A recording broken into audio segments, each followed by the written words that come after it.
안녕하세요. 꿈입니다. 황교안 대표에 대해서 다른 방법이 아니라요. 구글 사이트를 통해서 황교안 대표가 어떤 사람인지 알아보려고 합니다. 총선이 얼마 남지 않았기 때문에 자유한국당 의원들에 대해서 조금 더 알아보는 시간을 갖는 게 좋을 것 같습니다. 저는요, 지금 자유한국당을 지지하는 사람은 아니고요. 더불어민주당을 지지하는 사람입니다. 우선요, 황교안 대표에 대해서 제가 황교안 대표에 대해서 위키백과에서 살펴봤습니다. 보시다시피 황교안 대표는 1957년 5월 14일 날 태어났습니다. 대한민국의 법조인으로, 정치인으로 지금 현재 입력되어 있습니다. 아시는 내용일지 모르겠지만 제63대 법무부 장관과 제44대 국무총리를 역임했고 2019년 지금 현재 자유한국당에 입당하여 대표로 선출되었습니다. 그 연역을 좀 보실까요? 보시면 1981년 사법시험 합격했다고 하네요. 그리고 또 중요한 건 여기 공안검사로 활동했다고 합니다. 공안검사 하면 우리의 역사 속에서 정말 어두운 그림자의 주체죠. 국가보안법 해설하면 아시겠죠?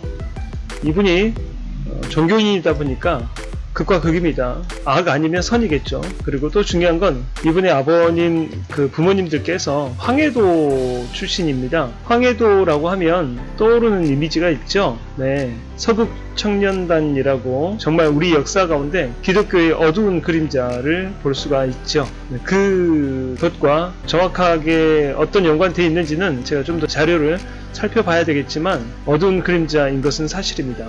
국가보안법 해설서를 쓰고 또 이분이 우리 임종석 실장님 아시죠? 네, 지금은 정계 활동하지 않겠다라고 선언하시긴 하셨지만 그분이 대통령 비서실장으로 계실 때 하신 말씀도 있습니다. 요 자료 보시면요. 돈 벌어 봤냐라는 황교안 비판에 임종석 재미있는 얘기 해드릴까요? 라는 내용이 나와 있습니다. 네, 우리 역사 가운데 정말 어두운 그림자 중에 하나죠.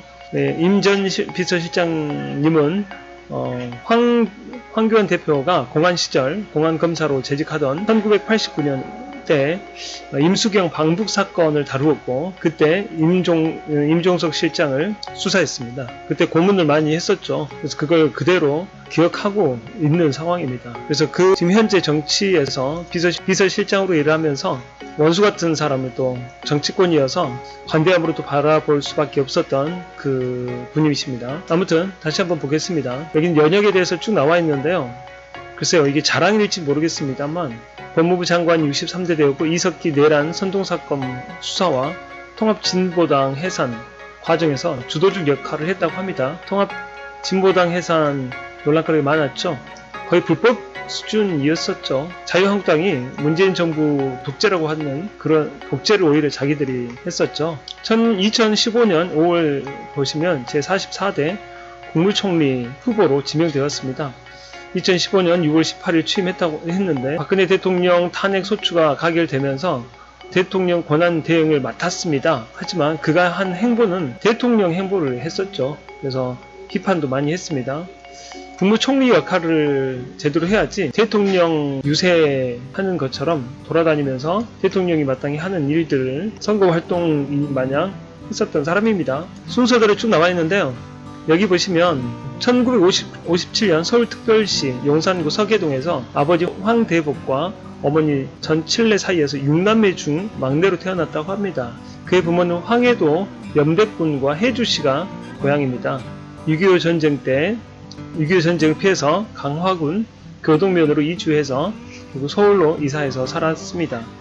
그렇다면 더 구체적인 사항은 솔직히 모릅니다. 황교안 대표가 제 관심 주 분야인 것도 아니고요. 그래서 서울대학교 입학시험에 1977년 떨어져서 성균관대학교 법학과 들어가 만성 단마진 떠 있습니다. 두드러기 종종 알레르기 반응으로 발생하지만 알레르기 반응이 아닌 경우에 또 발생할 수 있다라고 나와 있습니다. 1980년 제2국민역 판정을 받아서 병역이 면제되었고요. 1981년 사법시험에 합격해서 검사가 되었습니다. 2000년대 대검찰청 공안 제1과장을 맡았습니다. 그리고 부산지방검찰청 받았고요. 2020년대 서울지방검찰청 하죠. 그리고 여기 또 과거 전적이 나와 있네요. 제2차장 검사로 재직하면서 삼성 엑스파일 사건과 국정원 안기부 도청 사건의 수사를 지휘했습니다. 서울지검 공안 2부에 재직하던 1990년 2월 7일 한통련 유럽민협 등 해외 단체와 범민족 대회에 관련한 자료를 팩스를 통해 주고받았다는 이유로 전밀련 국제협력국장 김현장을 국가보안법에 국가기밀누설 회합통신 금품수수죄 등을 적용하여 결국 징역 7년과 자격정지 7년을 선고받게 했습니다. 그리고 서울지검 공안 1부에 재직하던 1992년 남한조선 노동당 사건 유명하죠. 황인욱에게 1992년 국방예산안 개요를 넘겨진 이유로 김대중 대표 비서 이근희, 민주당 김대중 전 대표 국방위원회 담당 업무보조원 이근희를 구속 기소하여서 징역 3년과 자격정지 3년을 선고받게 했습니다. 그리고 더 화가 난 것은요, 서울지검 공안 2부 부장검사에 있을 때입니다. 2002년 한 청년 대학생들이 주한 미국 상공회의소 점거하여서 농성을 하였는데 이때 38명의 주동자들을 전원 구속수사했습니다. 그리고 제17대 대통령 선출을 위한 선거운동이 한창이던 2007년입니다. 10월 21일 날 자신의 블로그에 이런 제목의 글을 썼다고 합니다. 하나님 편에서 보기라는 제목입니다.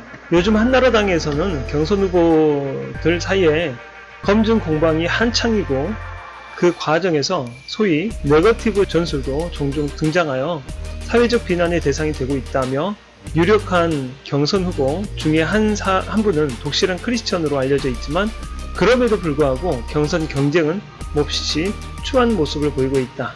아직까지 세상 사람들이 크리스찬이 왜 그런 모습을 보이느냐고 질책하지 않고 있는 것이 그나마 다행이다 라고 하면서 한나라당 대통령 후보자인 이명박을 비판했습니다. 이때 당시에는 박근혜를 중심으로 해서 비판을 많이 했었던 그 시대였죠. 대한항공 858편 폭파 사건과 임수경 미립국 사건 등의 공안 수사에서 활약에 쓴 황교안은 서울중앙지방검찰청 오르기도 했지만 탈락했다고 하고요. 쭉 그 내용들 나와 있습니다. 삼성 엑스파일 사건 수사와 안기부, 국정수사, 강정구 수사에 나와 있습니다. 그래도 논란이 많이 있었던 사건입니다. 삼성 엑스파일 사건은 1997년 이학수 전 삼성 부회장과 중앙일보 홍석현 회장이 검찰 간부들에게 떡값을 줄 계획에 대해 논의하는 내용 등을 국가안전기획부가 불법 도청한 사건입니다. 안기부 도청 조직 미림 팀장이 면직 후 엑스파일을 외부로 유출해 2005년 7월 언론을 통해 세상에 공개됐습니다. 그래서 이건희 삼성 회장을 어떻게 했냐면 서면 조사만 하고 수사를 마무리했습니다.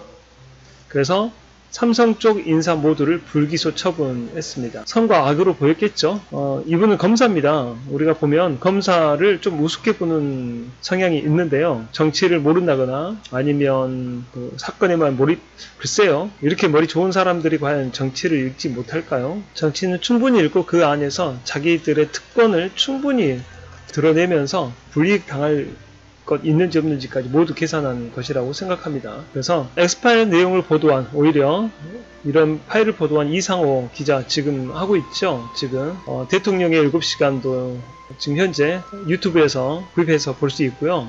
이상호 기자가 유튜브에서도 많은 활동을 하고 있죠. 그 기자와 녹취록 전문을 실은 김연광 월간조선 편집장 떡값검사의 실명을 공개한 노회찬 의원을 통신비밀보호법 위반 혐의로 기소함으로써 삼성 엑스파일 사건을 불법 도청한 사건으로 몰고 재벌 봐주기라는 비판을 받기도 했습니다. 자유한국당이 재벌을 등에 업고 있죠. 그들의 정보통과 그들이 아마도 그만두면 또 그쪽으로 가지 않을까 싶습니다만 2005년 국정원 안기부 도청 사건 수사를 지휘하면서도 마찬가지죠. 같은 해 국가보안법과 사상의 자유 사이에 논란이 컸던 강정구 교수 사건 때 구속수사를 추진했습니다. 그래서 당시 천정배 법무부 장관이 지휘권을 발동해서 불구속 기소 처리를 해서 전 정부와 갈등을 일으켰죠. 결국 김종빈 검찰총장이 물러나기도 한 일입니다. 2006년 검사장급 인사에서 낙마해 당시 노무현 정부가 공안 분야를 홀대하는 것 아니냐는 논란을 낳기도 했습니다. 홀대해야죠. 나라가 변했는데. 나라 변한 게 아니라요. 원래 글쎄요. 우리나라의 역사를 너무 잘 알고 야당을 남과 북 빨갱이 장사로 우려먹고 또 우려먹어서 그 이득을 남긴 세력이기 때문에 충분히 우려먹고 또 먹기 때문에 우리 노무현 대통령께서는 당연히 공안 분야를 홀대할 수밖에 없는 상황이겠죠. 지금도 마찬가지죠. 실력이 엄청 있나 봅니다. 검사에서 물러난 뒤에 2011년 9월부터 1년 5개월간 법무법인 태평양에서 근무해서 15억 9천여만 원을 받았다고 합니다. 엄청나죠? 2014년 10월에는 3억 97만 원 변호사로 활동하면서 역시 국가보안법 해설서를 펴냈습니다. 이런 사람이 저 자리에 있으니 저는 굉장히 정치적이라고 생각을 했거든요. 머리가 좋기 때문에. 그래서 자기들이 원하는 방향으로 정치를 이끌기 위해서 야당을, 지금 현재 여당을 탄압하고 탄압입니다.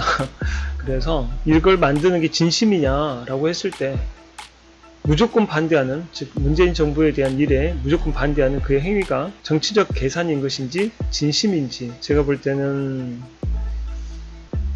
의무를 철저히 감행하는 것이고, 그의 사상이 종교적인 바탕에다가 그리고 남북 빨갱이 장사가 이승만 중심으로 해서 그 역사관을 그대로 가지고 있다면 진심이 되겠죠. 그래서 목숨을 건 금식인지 모르겠습니다만 쓰러지기까지 한다면 진심이 더했다고 볼 수 있겠죠. 아주 간악하거나 그렇지 않으면 진심에서 자신의 가치관에 입각해서 진심으로 활동을 하고 있는 모습으로 해석이 되어야 하겠죠. 제가 알고 있는 분 경험상으로 본다면 글쎄요, 이렇게 정치적인, 즉 마음과 이 행동을 달리해서 거짓 행위를 그냥 하시는 분도 계시더라고요. 특히 경찰이나 이쪽 검사 이쪽에서는 더더구나 그런 것 같습니다. 그래서 옳고 그름의 문제가 아니라 거짓에 입각해서 행동하지 않을까라고 생각을 합니다. 법무부 장관 때입니다. 2013년 박근혜 정부에서 법무부 장관 후보로 내정됐던 거 아시죠? 이때는 아까 읽었듯이 두말할 필요 없습니다. 본인이 대통령 대행자로서의 활동보다는 대통령이 인양 활동하는 걸 좋아했었고요. 그 검사들이 대통령을 무서워하지 않지 않습니까? 그래서인지 검찰총장의 자리에 가게 되면 대통령도 잡아들인 나다. 그래서 대통령이라는 직함이 주어지면 별거 아니다가 아니라 이거 내가 이 정도 누릴 수 있어 라는 그런 거만함이 주어진 걸까요? 그들의 세계를 잘 모릅니다. 검찰 관련된 사람을 알고 있긴 하지만 그런다 하더라도 그곳에서 생활해 본 적이 없기 때문에 자세히 모르지만 추측만 할 수 있습니다. 민주노동당이 2000년 창당했을 때 언젠가 위헌정당 심판이 있을 줄 알고 내 나름대로 준비해 왔었다라고 밝혀서 통합진보당 해산 결정을 또 하게 됩니다. 2014년 8월 11일 서울 고법재판부는 내란 선동에 대하여는 유죄를 인정하였으나 내란 음모는 무죄로 판단하고 이석기에 대하여 징역 9년에 자격정지 7년을 선고했습니다. 전원 합의체에 회부되었는데 역시 양측이 모두 상고하여 이 사건은 전원 합의체에 회부되었는데 2015년 1월 22일 대법원은 내란 선동은 인정되나 내란 음모는 인정되지 않는다는 취지의 다수 의견에 따라 상고를 기각하였고 이석기에 대해 징역 9년을 선고한 원심은 확정됐습니다. 이런데 기각됐음에도 불구하고 통합진보당 해체를 해버린 거죠. 이석기 사건과 맞물려서 본격적으로 진행된 통합진보당에 대한 위헌 정당 해산 심판 청구.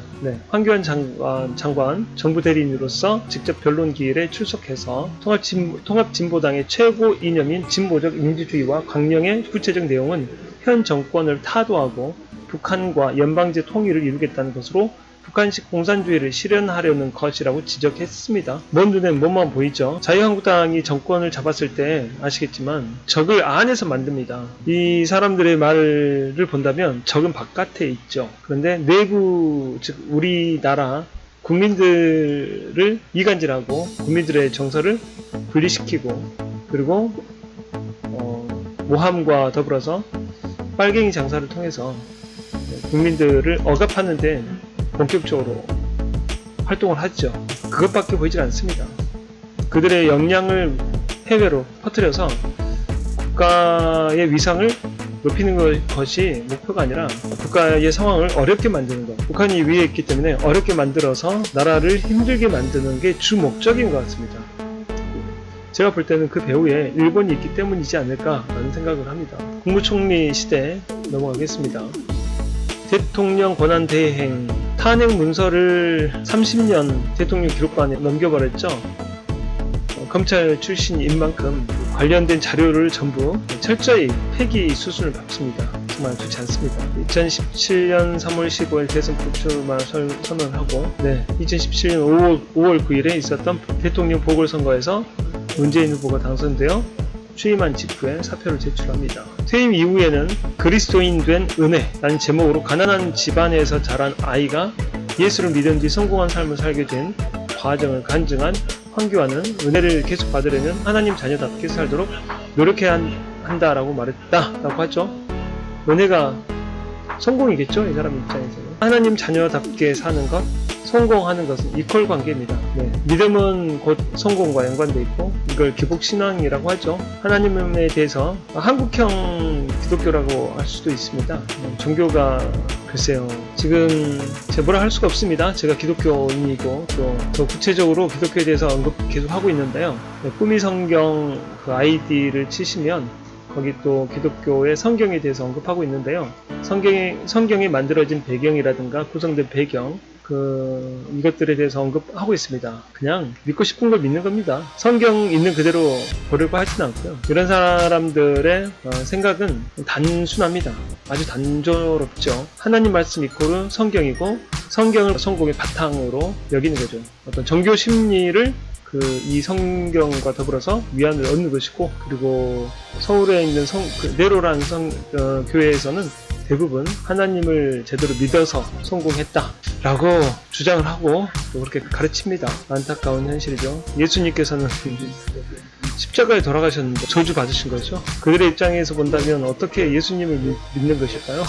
아이러니합니다. 결국 이 사람들의 입장에서는 바리새인이어야 되지 않을까요?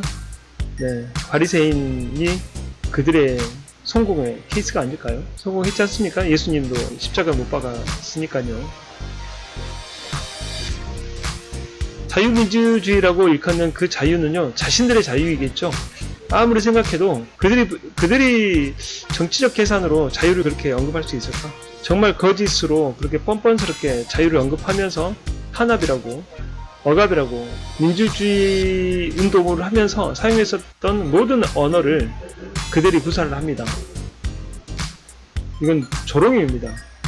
그들 입장에서 지금 민주당이 사용하고 있었던 정의와 더불어서 사회 변혁, 진보적 색깔, 이것들을 조롱하겠다는 그런 의도 아니겠습니까? 그 조롱의 의도가 있지 않는 한 이렇게 하지 못하죠. 그리고 정계 진출 넘어서요. 2019년 2월 27일 날 자유한국당 제3차 전당대회에서 종합투표율 50.1%를 기록해서 당선됐다고 합니다. 아쉽죠, 이것은. 그래서 지금 현재까지 오고 있어서 한 가지 더 읽겠습니다. 총리 시절부터 종교 편향 논란을 이야기하며 불교계와는 관계가 좋지 않았던 황교안. 역시 마찬 왜 갑니까? 부처님 오신 날 법 요식에 참석하기 위해 왜 갑니까? 이건 정치적 계산이고 철저히 그가 그래서 여기서는 완전한 정치적 인간이 되지 않아서일까요? 조계종 찾아갔으나 합장과 관불의식 등의 불교의식을 거부한 것에 대해서 조계종 종교평화위원회에서 공당의 대표직에서 물러나라, 자연인으로 돌아가라 라고 비판을 받는 것도 있습니다. 일부러 갔겠죠. 일부러 정치적 계산 다 하고 나서 갔겠죠. 좀 보통 머리가 아니니까요. 정광 목사 이끄는 한기총 아시죠? 기가 막힙니다. 이기기로 되어 있는 싸움이 시작된 거다. 정광근 목사의 목사직도 수사를 통해서 확실하게 드러나야 되겠지만요. 신학교를 안 다녔다고 하니까요. 어떻게 해서 됐는지 모르겠습니다. 이 사람이. 거짓 투성이죠. 말도 전부 거짓이고 성경에 대해서 얼마나 알지 모르겠습니다. 그 쓰는 언어는 성경적 언어가 거의 없고요. 가장 대표적으로 큰 이슈가 되는 성경적 스토리죠. 스토리 가지고 짜맞추기 해서 현대적으로 정치적인 언급들을 주로 하죠. 영어나 독일어, 히브리어, 헬라어 얼마나 할까요? 세월호 침몰 사고는 두말할 필요가 없습니다. 재수사 요구했지만 거절했죠. 그는 알고 있었습니다. 세월호의 사실에 대해서. 그랬으니 대통령 기록물로 옮겼죠. 그만큼 엄청난 사실이 포함되어 있기 때문이겠죠. 그 뒤의 사건들은 김어준 뉴스공장 엄청나죠. 나경원 원내대표, 심재철, 현대까지 나와 있죠. 단식 한번 읽어볼까요? 현대까지 어떻게 기록되어 있는지. 단식 농성을 마치고 나경원 원내대표 후임에 심재철을 임명하고 첫 번째 외부 일정으로 12월 6일에 서울대학교 경제학부 학생들을 대상으로 위기의 대한민국 경제위기와 대안 특강에서 주 52시간 제도를 노사 간 합의를 권장해서 유도하는 건 가능하지만 처벌하는 나라는 없다며 이같이 밝혀 12월 11일 김어준의 뉴스 공장에서 세계 각국의 사례를 열거하며 반박했으며 특강 이후 비공개로 질의응답의 시간을 가졌다.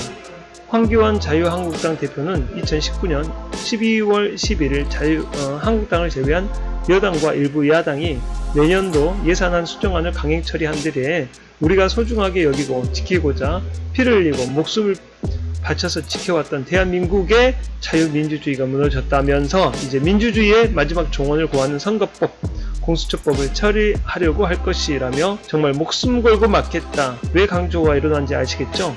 이건 민주주의 투사들이 했던 얘기고 자기가 억압했었던 사람들, 학생들이 했었던 말입니다.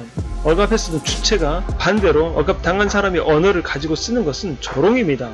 지금 대한민국을 조롱한다는 뜻입니다. 이건 조롱 외에는 이런 말 쓰는 검찰 출신들 자유한국당이 많이 있죠.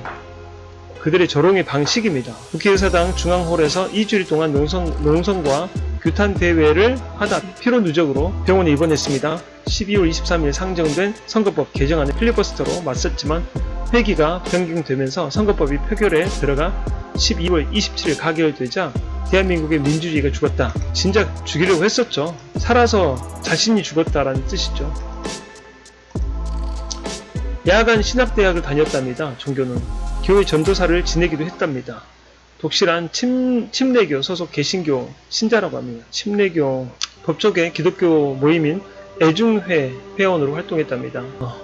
목동 성일 침례교회 성도로서 전칠례 장학금을 지급해왔다고 합니다. 이 교회에서 1995년에 작고한 어머니의 이름으로 어려운 학생들을 도와야 한다던 어머니의 뜻을 잇기 위해 장학사업을 시작했다고 합니다. 아가페는 민영교도소 설립을 추진해온 개신교 단체로서 2010년 12월 경기도 여주시 민영교도소인 소망교도소를 개소했으며 황교안은 2001년 12월부터 2013년 2월까지 아가페의 이사를 맡은 바 있습니다. 그 안에 진지함이 있을까요? 진실함이 있을까요? 제가 신학교 다녀본 결과 진심일 수 있습니다. 아는 게 빈약하고요. 자기가 보고자 하는 것만 보는 사람들이 많습니다. 물론 저도 마찬가지지만 얼마나 합적으로, 얼마나 객관적으로, 얼마나 많은 연구가 이루어진 것을 받아들이냐에 따라서 달라지는데요. 신학교 오신 분들은 자기가 믿는 하나님, 성령 하나님을 특히 강조합니다.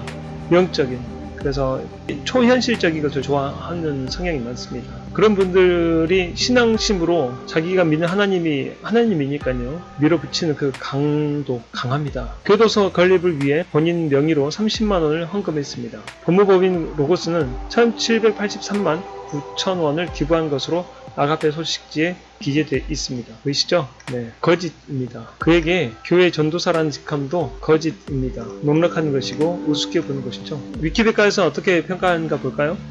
검찰 재직 당시 그는 대표적인 공안통으로 검찰 내 신망이 높았겠죠. 그 시대에는. 법무부 장관 재임 시절 추진한 마을 변호사 제도는 시행 초기에는 실효성이 적다는 비판을 받았으나 시행 자체에 대하여는 지역 주민들로부터 긍정적인 평가를 받았다. 2018년 10월 리얼미터에서 범진보와 범보수로 나누어 진영별 차기 대선 주자 선호도 조사를 한 결과 황교안은 범보수 선호도 1위를 기록했다.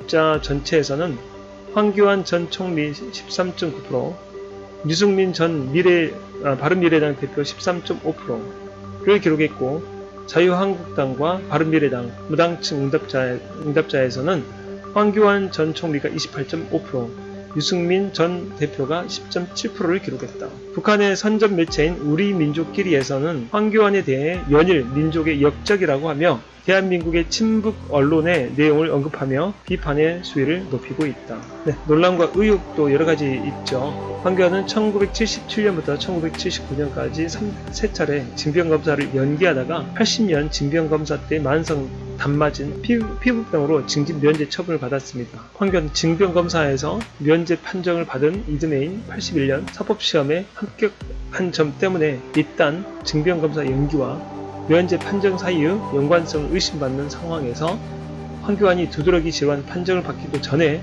징집을 면제 판정 받은 것이 밝혀져 논란이 되었습니다. 황교안은 1980년 7월 10일 병원으로부터 두드러기 질환 판정을 받았는데 이미 7월 4일 병무청으로부터 징집 면제 판정을 받은 것입니다. 인생이 다 거짓으로 보입니다. 황교안은 기자와의 통화에서 고시 공부를 하는데 지장을 주는 그런 질환은 아니다 라고 해명했습니다. 2004년 당시 부산지검 동부지청 차장검사이던 황교안은 기독교 신자인 기자들과의 관담회에서 가정폭력의 원인에 대하여 사실 부산 여자들이 드센 이유도 있다. 반면 남자들은 말싸움이 안 되니까 손이 먼저 올라가는 것이고 라고 해서 논란거리가 되죠. 역사관을 보니까 현대사나 정치 현실에 대한 황 후보자의 인식도 논란이 됐습니다. 황교안이 2009년에 쓴 집회 시위법 해설서에서 4.19 혁명을 혼란으로 5.16 군사 쿠데타를 혁명으로 표현한 바 있습니다. 2009년 용산 참사를 두고는 농성자의 불법 폭력성이 원인이었다라고 소설하기도 합니다. 전관 예우 엄청 돈 많이 벌었죠. 전화 변론.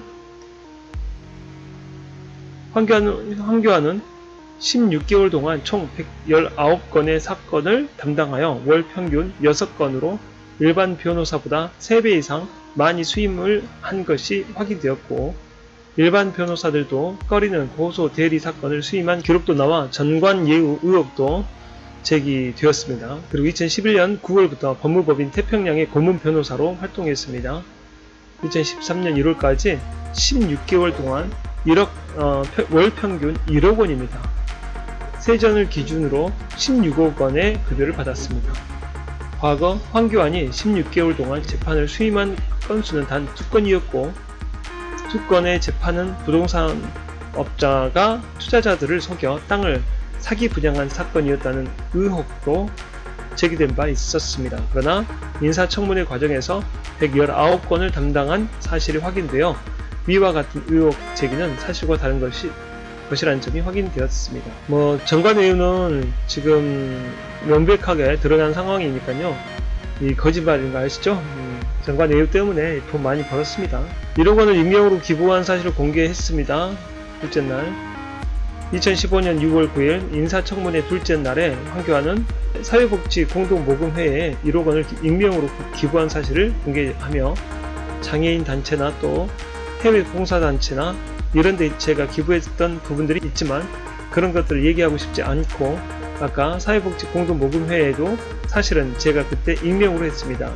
그리고 그 공동회에도 내가 했다는 걸 외부에 알리지 마라, 그래서 지금까지 안 알렸던 겁니다. 지금은 자꾸 그런 얘기가 나오니까 할 수 없이 제가 신고하고 말씀을 드리는 겁니다 라고 공개 경위를 설명했습니다. 이거는 제가 말하기 좀 어렵습니다. 저도 구체적으로 조사하지 않았기 때문에요. 과도한 의전, 법무부 장관 인사청문회 위증 논란도 있고요. 너무 많습니다. 거짓된 삶에 축하금, 법무부 장관 임명 축하금 1억 1714만원 논란이 또 됩니다. 황교안이 2013년 2월 13일 법무부 장관에 지명된 후 법무법인 태평양에서 사직한 2013년 2월 18일까지 5일간 지급받은 상여금 9,662만 7천원과 급여 643만 9,280원을 받았는데 이 돈의 성격이 논란이 되었다. 정의당 박원석 의원은 법무법인 태평양이 장관 취임 축하금을 줬거나 일종의 보험료를 낸 것으로 뼛속까지 정관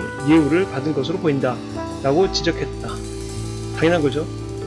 지금 다 드러났죠. 황교안 총리 인사청문회 당시 서면 답변 자료를 통해 2월 13일 날 지명을 하셨고 2월 18일까지 기존 업무 정리, 인수인계 등의 일을 했다고 답변했습니다. 인사청문회 첫날인 2015년 6월 8일 한 달 18일 근무를 했고 일을 했기 때문에 그 기간 동안에 있었던 성과급이 지급된 겁니다. 우와, 이렇게 비싼 금액을요? 엄청난 금액을? 그 이전에 지급 내역과 비교해 보시면 위원들께서 이해하실 수 있을 겁니다. 라며 성과급 및 급여 지급 과정에 아무런 문제가 없다고 해명했다고 합니다. 국정원 대선 개입 사건도 무마했던 것 너무 잘 알고 있는 사실입니다. 기무사 반란 책임도 논란돼 있고요. 정관 이후 수익을 기부 얼마였냐면 11조에도 못 미치는 액수 1억 3천여만 원 정도를 기부했다고 합니다. 재산 신고 누락할 수밖에 없죠. 워낙 돈을 많이 벌었으니까요. 황교안의 아내 최지영의 금융자산이 최근 6년간 6억 원 이상 늘어난 것으로 확인되면서 재산신고 누락 의혹이 제기됐다. 황교안이 창원지검장으로 재직하던 2009년 최 모 씨의 금융자산은 2,325만 원이었지만 2014년 12월 31일 기준 금융자산은 6억 5,153만 원으로 신고되었다. 황교안이 인사청문회를 돕고 있는 국무총리실은 대학에서 일하는 후보자 아내의 급여와 저축 등으로 금융자산이 증가한 것이라고 해명했지만 최지영의 소득은 6년간 연평균 5천여만 원이었고 최 씨 소유의 경기도 용인아파트 전세보증금은 6년 동안 1억 8,900만 원 올랐을 뿐이라며 불투명한 소득이 있었거나 황교안이 이전에 소득신고를 제대로 하지 않았다는 의혹이 제기되었다. 현역 부장검사 2명 황교안 인사청문회 직원 논란 했겠죠. 검사들이 도와줘서 지금 현재가 만들어졌으니까요. 특검 파견, 경남 FC 경기장 내 선거 유세 유명하죠. 아들의 특혜 논란도 크고요. 삼성 금전 수수료 너무 많습니다. 너무 많습니다. 아유, 제가 지칩니다. 어휴. 부정적인 논란들이 이렇게 많습니까? 도대체 이 사람을 믿는 것은 많이 가져서입니까? 대한민국을 우롱하고 있는 이 사람을 우리가 찍어야 될까요? 이 사람을 믿는 다수의 사람들은 도대체 종교적 심성 외에는 없습니다. 기독교인이라는 이유 하나만으로 제가 알고 있는 큰 교회에서도 기독교인이라는 그 이유 하나만으로 밀고 있습니다. 이명박 때와 똑같습니다. 신고하고 싶습니다만 여기까지 좀 봤습니다. 너무 많아가지고 제가 지칩니다. 그 다음으로 나경원을 살펴보려고 했는데 이번에 나경원이 나올지 모르겠습니다. 제가 볼 때는 나경원 이번에 선거에 나오지 못하지 않을까라는 생각이 좀 들어서요. 걸러내고 나올 만한 인물에 대해서 한번 살펴보도록 하겠습니다. 네, 감사합니다. 오늘 여기까지 하겠습니다. 네, 감사합니다. 꿈이었습니다. 구독 꼭 부탁드립니다.